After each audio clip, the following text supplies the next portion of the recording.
Muito bom dia. Uma das grandes alegrias que eu tenho, cada vez que eu estou na missão de anunciar o Evangelho, uma das grandes tranquilidades que tenho no meu coração, além das muitas alegrias que Deus me concede em contato com a palavra de Jesus, nós não ouviremos absolutamente nada que possa ser contrário à nossa felicidade. Jesus era especialista em fazer gente feliz.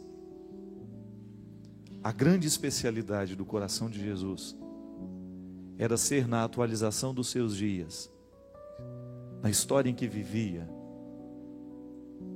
na encarnação que assumiu, o específico da sua encarnação é entrar na vida humana para torná-la mais feliz.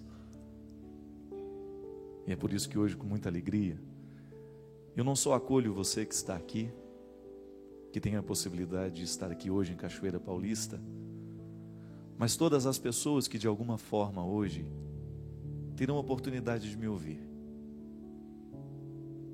Essa é uma responsabilidade que se impõe ao meu coração de padre cada vez que assumo a responsabilidade de viver mais um dia.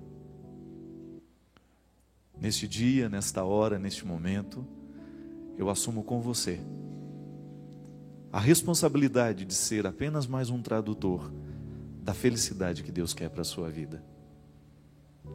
E que nessa manhã, quem sabe, de alguma forma Deus nos surpreenda, já que a beleza da sua presença é sempre a surpresa.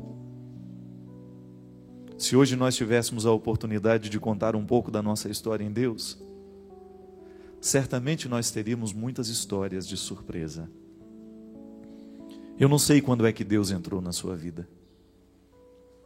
Quando é que você pôde perceber a força da sua presença? Eu não sei quando é que Deus deixou de ser apenas uma notícia, apenas uma informação, e tornou-se um envolvimento concreto.